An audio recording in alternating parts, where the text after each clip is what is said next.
So, hallo zusammen. Heute geht es mal um so ein Akku-Pack von LG. Das habe ich tatsächlich in meinem äh, System. Allerdings sind da jetzt eben 2 von 3 Modulen. Dann habe ich gedacht, jetzt gucke ich mir mal nach einem zusätzlichen Modul um und habe jetzt 2 Module quasi umsonst bekommen, weil die sind kaputt. Und falls ihr euch mal gefragt habt, wie so ein Akku-Pack von LG mal von innen aussieht, da habt ihr es. Ja, also das ist quasi so das untere Gehäuse. Dann kommt da drauf dieses Gehäuse, auf dem sitzt so dieses BMS, was auch immer das sein soll. Und auf dem sitzt dann hier der Teil hier mit den Konnektoren. Und ja, das Herzstück von dem Teil sind halt diese Zellen. So, mit einer Nominalspannung von 3,6 Volt.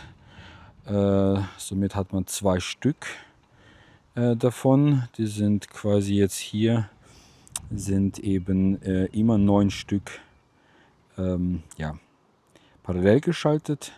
Und dann hat man hier quasi so diese Busse, die man so hintereinander schaltet. Also immer einer zum nächsten, einer zum nächsten, einer zum nächsten und so. Und das geht hier auf der Seite los, läuft dann einmal quer durch den Akku. Hier in der Mitte sind 2 Stück.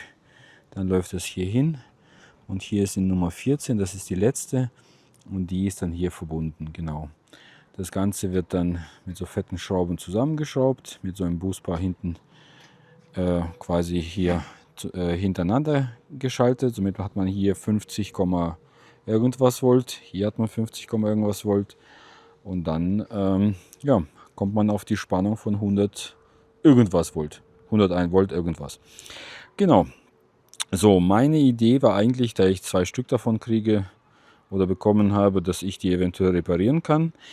Aber wenn ihr euch mal gefragt habt, was denn der schwierigste zu reparierende Akku ist, ich glaube, den habt ihr vor euch. Also wie man hier unschwer erkennen kann, ich weiß noch nicht genau, was das für Zellen sind, aber man kann hier wirklich unschwer erkennen. Das ist übrigens alles irgendwie mit so einem komischen, ja, weiß ich nicht, Gel überzogen. Und es ist immer hier ein Plus an der Außenseite und ein Minus in der Mitte. Und ja, und wie man sieht, die meisten Akkus oder die meisten Zellen haben einen Schaden. Also das ist definitiv unreparierbar. Keine Chance. Das ist eigentlich nur etwas hier direkt für die, ja, fürs Recycling. Ja. Da kommt noch das Dings dazwischen, aber das war's dann auch schon. Ja, so knappe 5 kW an Speicherplatz, ja, für den Arsch. Schade, aber so ist es nun mal.